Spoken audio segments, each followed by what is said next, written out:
40 new species have been added to the protected list due to their rising extinction risk. So hello and welcome. You're watching Next IAS. My name is Titiksha Pandey and today we are going to discuss COP15 and what all exactly happened in CMS COP15 2026 in great detail. So stay tuned with us till the very end of the video and let's quickly get started. The first thing that we're going to talk about is the background and context. So Convention on the Conservation of Migratory Species of Wild Animals, which is CMS, is a global treaty under United Nations Environment Program under UNEP. So UNEP is the body that controls this and the focus of this is conservation of migratory species across national boundaries. तो जो भी migratory species होती हैं national boundaries के across, उनका conservation इसका main focus होता है.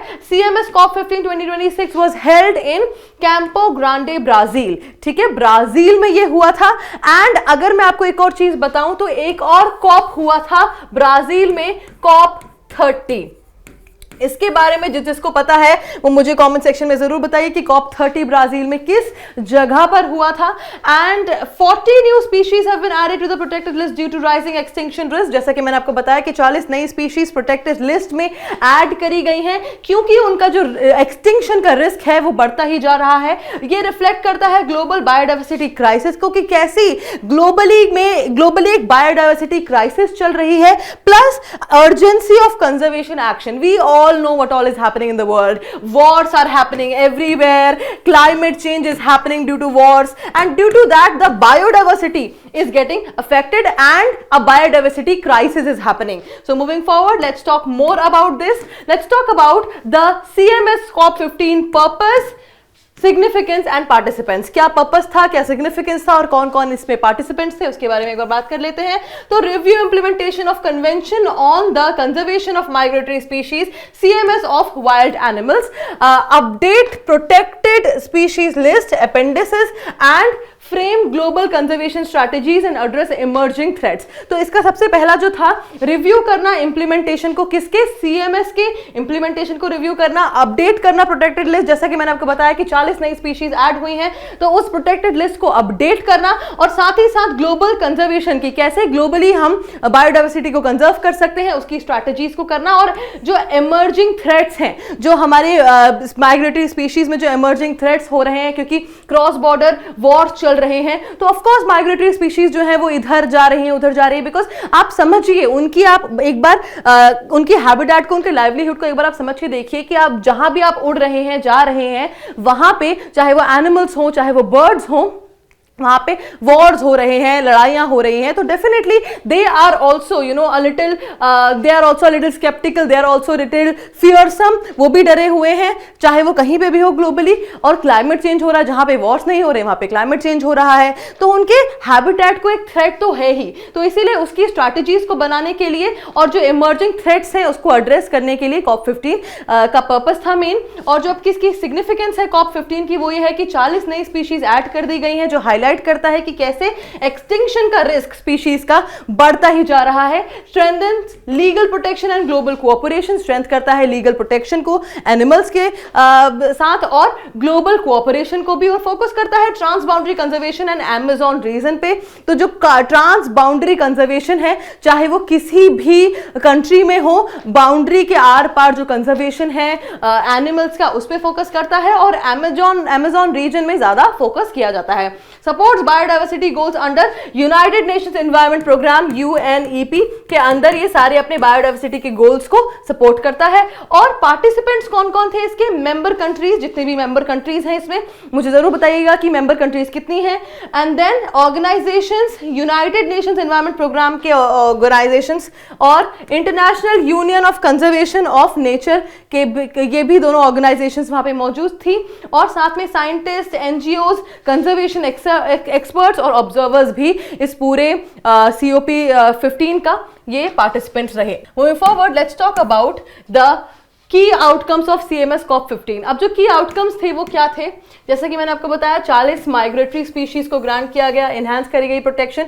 इसमें कौन कौन इंक्लूडेड है एक बार बात कर लेते हैं। चीता इंक्लूडेड है, स्ट्रिप्ड हाइना इंक्लूडेड है, snowy owl, giant otter, great hammerhead shark भी इसमें इंक्लूडेड है, और भी बहुत सारे स्पीशीज हैं जो इसमें इंक्लूडेड है। Multi species conservation plans for Amazon region, तो मल्टी स्पीशीज को कंजर्व करने का प्लान बनाया गया है, स्पेशली किस रीजन में, अमेजोन के रीजन में, because we all know the how rich Amazon region is in biodiversity. और फोकस किया गया है ट्रांस बाउंड्री कंजर्वेशन एफर्ट्स पे, जैसे कि मैंने आपको बताया कि दोनों ही साइड्स में बाउंड्री के कंजर्वेशन के एफर्ट्स को करा गया है focus. Moving forward, let's talk about the major threat identified. अब जो मेजर थ्रेट्स हो रहे हैं वाइल्ड लाइफ स्पीशीज में जो आइडेंटिफाई किए गए उसके बारे में बात कर लेते हैं। तो habitat loss, fragmentation of migratory corridors, एक तो ये थ्रेट है। ओवर एक्सप्लॉयटेशन, ज्यादा ही एक्सप्लॉयट कर रहे हैं ह्यूमंस वाइल्ड लाइफ को, जैसे हंटिंग और फिशिंग करके।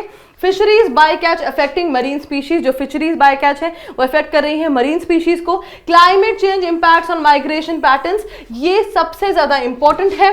कैसे बर्ड्स माइग्रेट करते हैं, स्पीशीज माइग्रेट करते हैं, वो जो पैटर्न्स है उनको चेंज कर रहा है, क्लाइमेट चेंज उसको इंपैक्ट कर रहा है। इमर्जिंग थ्रेट्स जो है, अब डीप सी माइनिंग हो रही है, plastic pollution, under water noise and marine pollution, ये इमर्जिंग थ्रेट्स हैं जो धीरे धीरे उभर कर बड़े होने वाले हैं अगर इनके बारे में आज कुछ नहीं किया गया।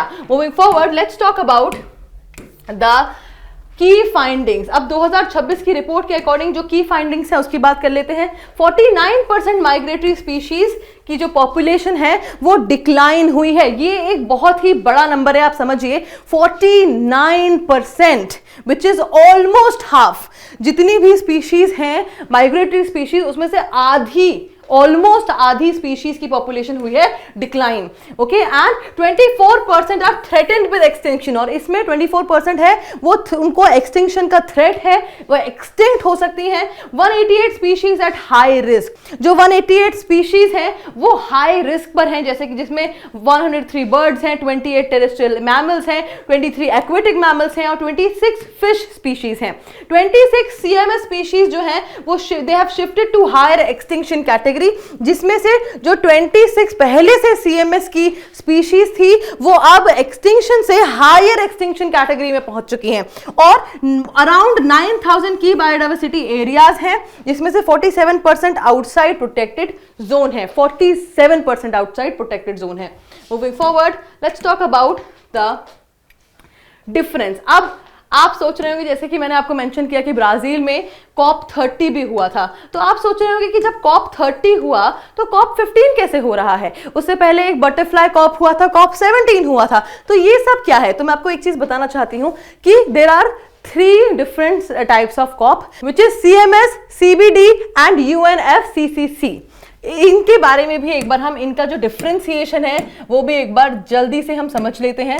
So the main differentiation is CMS जो है Convention on the Conservation of Migratory Species of Wild Animals, CMS, ये फोकस करता है सिर्फ माइग्रेटरी स्पीशीज के कंजर्वेशन में, जो माइग्रेट करती हैं, जो स्पीशीज जो एक जगह से दूसरी जगह जाती है सीजन्स के, वेदर्स के पैटर्न्स को बदलने में।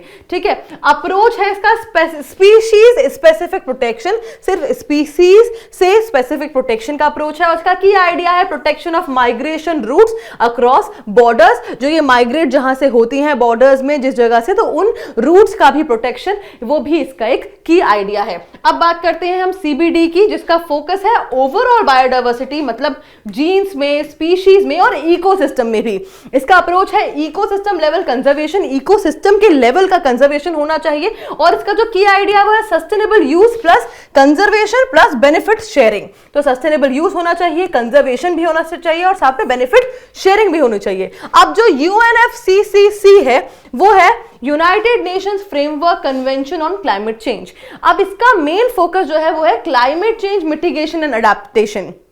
ठीक है, इसका जो अप्रोच है वो है ग्लोबल क्लाइमेट गवर्नेंस फ्रेमवर्क, और इसका जो की आइडिया है वो है रिड्यूसिंग इमिशंस को रिड्यूस करना और क्लाइमेट एक्शन लेना। तो ये तीनों ही बहुत अलग अलग हैं, लेकिन कहीं ना कहीं सिमिलर भी हैं। तो इसीलिए यहाँ पे COP15 चल रहा है और रिसेंटली हमने लास्ट ईयर COP30 भी देखा था।